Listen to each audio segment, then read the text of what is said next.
ఫైనల్గా ఏంటంటే ఒక్క మాట, అసెంబ్లీలో 11 మంది ఎందుకు రారు? ఇప్పుడు ఒక స్కూల్లో ఒక స్టూడెంట్ 4 రోజులు లేకపోతే యాబ్సెంట్ వేసి హెడ్ మాస్టర్ మందులు ఇస్తాడు. కనీసం క్వార్టర్లీ ఎగ్జామ్ కన్నా రావాలా? రాడు.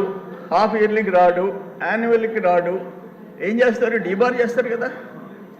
ఇప్పుడు ఆ 11 మంది ప్రజా ప్రాతినిధ్యం చట్టం కింద ఇక్కడ శాసనాలు చేసే సభలో, చట్టసభలో శాసనాలు చేయండియా మీరు ప్రజల కోసం, ఈ రాష్ట్రం కోసం అని చెప్పి ఆ 11 నియోజకవర్గాల ప్రజలు ఇక్కడికి పంపిస్తే నేను పోను, ఇంట్లో అని కూర్చుంటానంటే మీరు ఏదో ఒక యాక్షన్ తీసుకోవాలిగా, సస్పెండ్ చేయాలిగా. నేను ఒక మాట అంటాను, ఎలక్షన్ అంటే ఏం ఎలక్షన్ అనుకున్నావు? నీ ఇంట్లో ఎలక్షనా? Election commission, central election commission election జరిపి కేంద్ర ప్రభుత్వం నుంచి నిధులు కేటాయించి ఆ ఖర్చు పెట్టి నీ ఎలక్షన్ జరిపారు. నీ ఎలక్షన్ ఎక్స్పెండిచర్ పక్కన పెట్టు, గవర్నమెంట్ ఎక్స్పెండిచర్ పెట్టి ఒక చట్టసభకి సభ్యులుగా పంపించేదాన్ని. దానికి నువ్వు రానంటే రాను అని చెప్పేసి మేము బాయ్కాట్ చేస్తున్నామని ప్రకటించిన తర్వాత వాట్ నెక్స్ట్ అంటుంటా.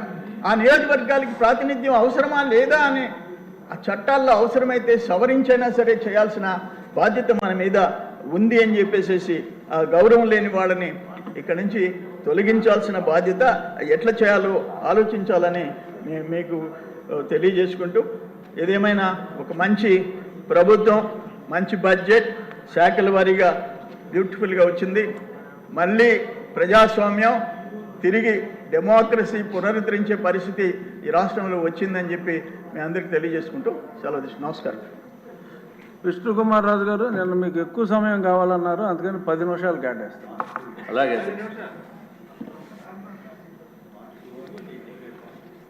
అధ్యక్ష.